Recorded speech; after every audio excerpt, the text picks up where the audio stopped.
Brightness बढ़ा ले।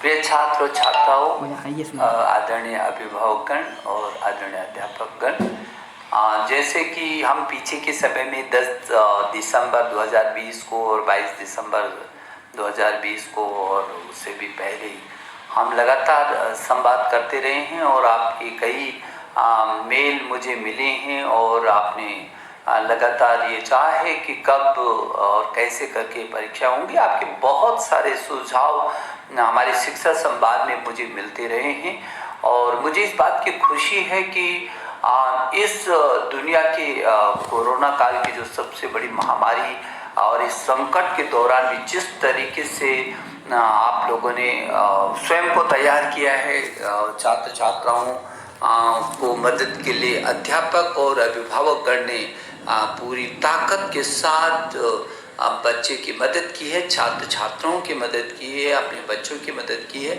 मैं विशेष करके अध्यापक गण के प्रति और अभिभावकों के प्रति बहुत आभारी हूँ कि जब पूरी दुनिया एक एक वर्ष पीछे अपने पाठ्यक्रमों को ले गई, अपने सत्र को ले गई, ऐसे अवसर पर हमने अपने बच्चों का साल खराब नहीं होने दिया और बहुत सक्रियता, सजगता और सुरक्षा को साथ लेकर के हम लोगों ने परीक्षाएं भी कराई हैं और एक वर्ष पूरी तरीके से बचाया है बच्चों का।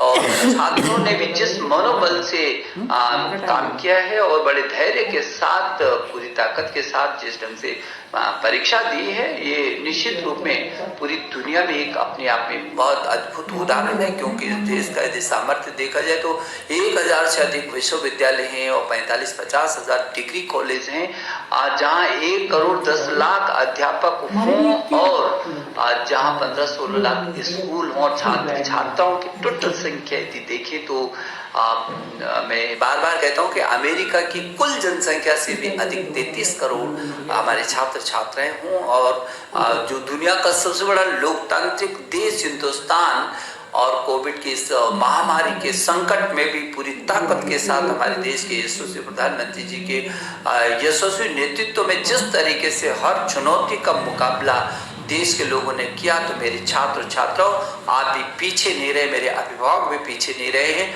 और मेरे अध्यापक तो योद्धा बन करके सामने रहे हैं। तो मैं समझता हूं कि हमने बच्चों को इस बीच ऑनलाइन पढ़ाया भी है, उनकी परीक्षाएं भी करवाई हैं, रिजल्ट भी दिया और अब हम आगे की इस सत्र की तैयारियों में जुटे हुए हैं। और डिजिटल इंडिया जो हमारे देश के प्रधानमंत्री का विजन था, इस कोरोना काल ने उस विजन को क्रियान्वित किया धरती पर। मैं समझता हूं कि 33 करोड़ छात्र छात्राओं को ऑनलाइन पर लाना दुनिया सोच भी नहीं सकती है।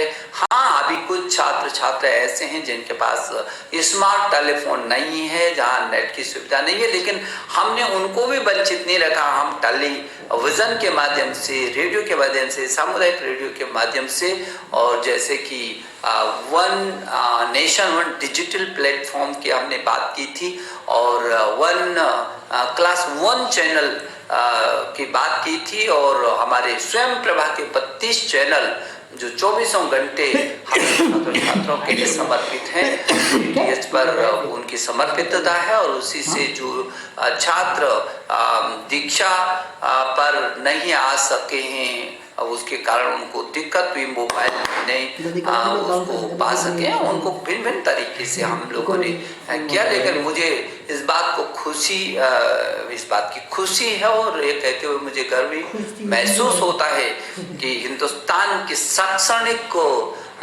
जो गतिविधियां हैं वो पूरी ताकत के साथ खड़ी रही हैं और चरमराई नहीं है। हाँ, कभी हमने पाठ्यक्रम को कम किया, लगातार हम शैक्षणिक कैलेंडर को जारी करते रहे, हम छात्रों से सीधा संवाद करते रहे, हम अभिभावकों से संवाद करते रहे, हम अध्यापकों से, अब सबसे हम संवाद करते रहे और जो भी कठिनाई आई हमने मिल करके उसका समाधान किया। और मैं अपने अधिकारियों के प्रति भी मंत्रालय के 24 घंटे में से 20-20 घंटा, 18-18 घंटे रात और दिन काम करके और जिस तरीके से मेरे देश के 33 करोड़ छात्रों में से 25 करोड़ तक ऑनलाइन पर लाने में सफलता प्राप्त किए, दुनिया का अद्भुत उदाहरण है और हमने जेईई और नीट की भी परीक्षाओं को कराया और बहुत सुरक्षित तरीके से नीट भी दुनिया की सबसे बड़ी इस कोरोना काल की परीक्षा थी और जो बहुत ही सफलतम रहा है। मैं सोचता हूँ कि मनोदर्पण जैसे कार्यक्रमों को भी हमने किया। उससे पहले जो जेईई की परीक्षा के लिए ऐप बनाया था और लगातार कैसे करके छात्रों को जो संभव हो सकता है वो क्या क्या किया जा सकता है, लगातार इस दिशा में हम लोग प्रयासरत हैं। और मेरे छात्र छात्रों, मुझे लगता है कि कभी एक समय था जो मोबाइल पर हम अपने केवल मित्रों से बात करते थे। अब मोबाइल पर हम दीक्षा को डाउनलोड कर रहे हैं और हम पढ़ाई कर रहे हैं। एक समय था जब आप ईयरफोन लगा करके केवल गाना सुना करते थे, लेकिन आज वो ईयरफोन लगा करके आप पाठ्यक्रमों को सुनते। एक समय था जब टेलीविजन मनोरंजन का विषय होता था, लेकिन आज वही टेलीविजन को शिक्षा के काम में मिला रहा है, हमारे पाठ्यक्रमों को हमको समझा रहा है। स्वयं प्रभा पर हम उसको अच्छे तरीके से देख पा रहे हैं। तो मैं समझता हूँ बहुत आमूल तेजी से बदलाव आ रहा है। जो नई शिक्षा नीति हम लेकर आए हैं पूरी दुनिया में सबसे बड़ी रिफॉर्म के रूप में आ रही है, सारी दुनिया ने स्वीकार। मुझे खुशी है कि हमारे देश में भी उत्सव के रूप में इस नई शिक्षा नीति 2020 को स्वीकार किया है। मैं समझता हूँ कि आपके मन में जरूर है कि कब ये परीक्षा, हमने पहले भी कहा था जब पहले के संवाद में कि हाँ फरवरी तक आपकी कोई परीक्षा नहीं होगी, क्योंकि आपकी अनिश्चितता से बनी है। जनवरी और जनवरी आ गया और पहले जनवरी फरवरी में प्रैक्टिकल भी शुरू हो जाते थे, परीक्षाएं शुरू हो जाती थी, तो मार्च तक वो पूरी होती थी। और इन परिस्थितियों में बहुत आपसे अध्यापक परामर्श करें। अब हम लोग इस निर्णय पर पहुंचे हैं कि जो बोर्ड की परीक्षा है हमारी, वो बोर्ड की परीक्षा जो 10वीं और 12वीं की जो बोर्ड की परीक्षा है, वो बोर्ड की परीक्षा 4 मई से प्रारंभ हो जाएगी। और 4 मई से प्रारंभ होने वाली ये बोर्ड की परीक्षा, हमको भरोसा है कि हम 10 जून तक इसको पूरा कर सकेंगे। और समय पर ही हम लोग कोशिश करेंगे कि हम समय पर उसके बाद कॉपियों का निरीक्षण कराएंगे और समय पर आपका रिजल्ट भी हम तैयार करके करना चाहेंगे। और परिणामों को घोषणा 15 जुलाई तक कर देनी चाहिए। प्रैक्टिकल की जो परीक्षाएं हैं 4 मई को पेपर लेगा, 15 जुलाई में से शुरू हो जाएगी। जून है ना, पूरी ताकत के साथ और बहुत आत्मबल के साथ बिना किसी तनाव के आप परीक्षा की तैयारी में जुटे। वक्त भी हमारे पास है और आपको पाठ्यक्रम भी बहुत अच्छा आ रहा है।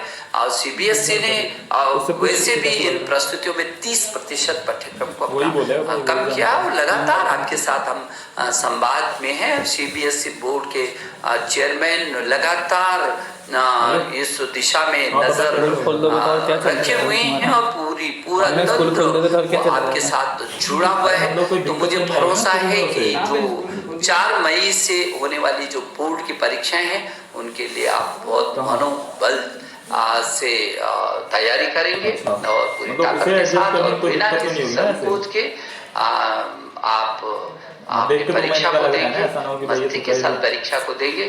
और जो विदेशी, क्योंकि देश से हट करके दुनिया के लगभग 25-26 देशों में जो सीबीएसई के स्कूल चल रहे हैं, दुनिया के इन 25 देशों में रहने वाले छात्र छात्राएं भी यदि मेरी बात को सुन रहे हैं तो उनको कोई चिंता करने की जरूरत नहीं है। उनके भी हर समाधान को करने की हम कोशिश कर रहे हैं। मेरे प्रिय छात्र छात्राओं, 2020 बहुत योद्धा की तरह आपने इस 2020 को आप विदाई दे रहे हैं और मैं नए वर्ष की जो पूर्व संध्या पर मैं आपको शुभकामना देने के लिए आपके बीच आया हूँ और नई तिथियों की घोषणा की।